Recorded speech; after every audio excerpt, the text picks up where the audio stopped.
आज की वीडियो का टॉपिक सभी राइटर्स के लिए बहुत ज्यादा इंपॉर्टेंट है। मैं आप लोगों को बताऊंगा कि आप अपने सिनॉप्सिस या फिर स्क्रिप्ट को कैसे पिच कर सकते हैं ओटीटी प्लेटफॉर्म्स में। देखिए, ये जो क्वेश्चन है ना, मैंने लिया है कमेंट से और कमेंट किया है रूपम्स रील 4835 ने। इन्होंने लिखा है सिनॉप्सिस या स्क्रिप्ट ओटीटी में कैसे पिच करें। बड़ा ही इंटरेस्टिंग क्वेश्चन है। आप में से बहुत सारे राइटर्स को ये डाउट होता होगा, तो चलिए मैं आप लोगों को बताता हूँ इसका आंसर। हाय एवरीवन, मैं हूँ आकाश रोजक और आप देख रहे हैं आरएस फिल्म्स प्रोडक्शंस। अगर आप हमारे चैनल पर नए हैं ना, तो फिल्म मेकिंग और स्क्रिप्ट राइटिंग की वीडियोस देखने के लिए चैनल को सब्सक्राइब जरूर कर लीजिए। देखिए, ओटीटीज में अपने स्क्रिप्ट को या सिनॉप्सिस को कौन नहीं पिच करना चाहता है। ये राइटर्स के लिए तो बहुत बड़ी बात होगी अगर वो ऐसा कर पाए तो, लेकिन करेंगे कैसे, प्रोसेस मालूम नहीं होता है। देखिए, ऐसा जो है ना, मैं आपको बता दूं कि अगर आप एक राइटर है ना, तो राइटर के लिए यहाँ पर मैं आप लोगों को बता देता हूँ कि ओटीटीज में पिच करने का सिंपल उपाय, सबसे पहले तो आपको उनके कॉन्टैक्ट नंबर की और ईमेल आईडीज की जरूरत पड़ेगी। तो आपको क्या करना है, उसके लिए फिल्म डायरेक्टरी बुक का सहारा लेना है। देखिए, यहाँ पर ये मेरे पास फिल्म डायरेक्टरी बुक है। इस बुक में ओटीटी प्लेटफॉर्म्स के भी कॉन्टैक्ट नंबर्स रहते हैं। तो जितने भी ओटीटी प्लेटफॉर्म्स हैं उनके कॉन्टैक्ट नंबर्स है, ईमेल आईडीज है और ऑफिस के एड्रेसेस भी है। तो आपको क्या करना है ना, आपको इस बुक को बाय कर लेना है। 950 रुपीज़ की बुक है ये और बिल्कुल लेटेस्ट एडिशन आपको मिलेगी। जो भी आपको लेनी है ना, बिल्कुल लेटेस्ट एडिशन आपको मिलेगी और आप इससे ओटीटी प्लेटफॉर्म्स को कांटेक्ट कर सकते हैं। तो ओटीटी प्लेटफॉर्म्स को आप कांटेक्ट कीजिए, उन्हें ईमेल कीजिए। सबसे पहले आपको क्या करना है ना, उनको स्क्रिप्ट ईमेल नहीं करनी है, आपको वहां पर सिनॉप्सिस या फिर कॉन्सेप्ट को ईमेल करना है। क्योंकि स्क्रिप्ट ईमेल कर देंगे ना तो उतनी ज़्यादा जो है ना, वो स्क्रिप्ट कोई पढ़ेगा नहीं। किसके पास उतना टाइम है जो 120-30 पेजेस की स्क्रिप्ट पढ़ने बैठेगा। आप उन्हें अच्छा सा एक सिनॉप्सिस लिख करके ईमेल कर दीजिए और उसके बाद आपकी सिनॉप्सिस उन्हें पसंद आएगी ना, तो फिर वो क्या करेंगे ना, वो आपको एक रिलीज फॉर्म या फिर सबमिशन लेटर उधर से भेजेंगे।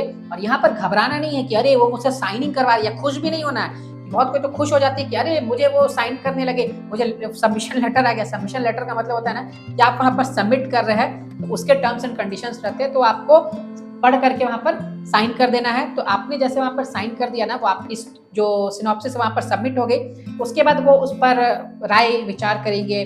उसके बाद फिर वो आपको बोलेंगे, हो सकता है वो आपको बोले कि आप अपने स्क्रिप्ट के फर्स्ट 10 पेजेस या 20 पेजेस दीजिए या पूरी की पूरी स्क्रिप्ट दीजिए। ये डिपेंड करती है ओटीटी पर। अलग अलग ओटीटी प्लेटफॉर्म्स के अलग अलग नियम से कोई जो है वो सिनॉप्सिस ही सबमिट करवा लेता है, कोई वन लाइनर स्टोरी सबमिट करवाता है, कोई जो है वो स्क्रिप्ट सबमिट करवाते हैं, कोई स्टोरी सबमिट करवाते हैं। तो उनके टर्म्स एंड कंडीशंस जो है ना, वो उनके रिलीज फॉर्म या फिर सबमिशन लेटर में लिखे होंगे। तो आप उनको पढ़िए वहां पर कि हाँ, आपको क्या क्या चीजें सबमिट करनी है। तो उस अनुसार आप फिर से वहां पर सबमिट कर दीजिए। आपने सिनॉप्सिस भेजा था और उसमें लिखा हुआ है कि आपको स्टोरी और स्क्रिप्ट दोनों सबमिट करनी है, तो आप दोनों को उन्हें भेज दीजिए। अब भेजने के बाद आपको यहाँ पर वेट करना होगा 3 महीने का। अगर आप सोचेंगे ना कि 3 दिन में आपको रिप्लाई आएगा, तो भूल जाइए। 3 दिन में रिप्लाई नहीं आता है, वहां पर लगभग 3 महीने का समय लगता है। तो 3 महीने बाद अगर आपको नो का रिप्लाई आया, तो आप समझ लीजिए कि वो तो नहीं के बराबर है। तो आप अलग अलग ओटीटी प्लेटफॉर्म्स में मल्टीपल कोशिश करते रहिए। ये नहीं कि आपने एक को कोशिश किया और आप 3 महीने बैठ गए, वैसा नहीं करना आपको। आप अलग अलग ओटीटी प्लेटफॉर्म्स में सेम टाइम में कॉन्टेक्ट करते रहिए ताकि आपका काम जल्दी हो। लेकिन अगर क्या होता है ना कि सपोज मान लीजिए कि आपको यस आ गया, तो ये आपके लिए बहुत बड़ी बात होगी। अगर आपको यस आ जाता है ना, तो आप एक राइटर है, आप डायरेक्टर नहीं है, फिल्म मेकर नहीं है, तो भी कोई प्रॉब्लम नहीं है। आपको जो ओटीटी प्लेटफॉर्म है ना, वो आपको पैसे देगा आपकी जो स्क्रिप्ट है ना उसे बनाने के लिए। तब आप क्या कर सकते हैं ना कि आप एक डायरेक्टर या फिर आप एक प्रोड्यूसर खड़ा कर सकते हैं। क्योंकि पैसे तो फंड तो वो दे ही रहा है, तो डायरेक्टर और प्रोड्यूसर मिलना कोई बड़ी बात नहीं है, वो तुरंत आपको मिल जाएंगे। आप उनके साथ मिल करके फिर ओटीटी के साथ आप मीटिंग कीजिए, एग्रीमेंट्स कीजिए, साइनिंग वगैरह कीजिए और उसके बाद अपनी फिल्म को बनवाइए। और उसके बाद फिर एज अ राइटर आपका नाम भी वहां पर आ जाएगा। तो देखिए, कितना सिंपल प्रोसेस मैंने आप लोगों को बताया। ओटीटी का काम होता है वो आपको खुद फंड्स देती है आपकी फिल्म को बनाने के लिए। तो अगर आप एक राइटर है तो आपको पास करा लेना है। पास हो गई तो फिर राइटर और डायरेक्टर तो ऐसे चुटकियों में खड़े हो जाएंगे। आप खुद प्रोड्यूसर बन जाइए। आप समझ लीजिए, आप खुद प्रोड्यूसर बन जाइए और डायरेक्टर एक आप हायर कर लीजिए, बनवाइए फिल्म को उनके रिक्वायरमेंट के अनुसार। क्योंकि उनकी भी रिक्वायरमेंट्स होती है कि इस कैमरा से शूट करना है, ऐसे शूट करना है, इस तरीके से कलर करना है, बहुत सारी चीजें इस फॉर्मेट में देना है, बहुत सारी चीजें उनका नियम कानून रहता है, वो सब आप देख लीजिएगा।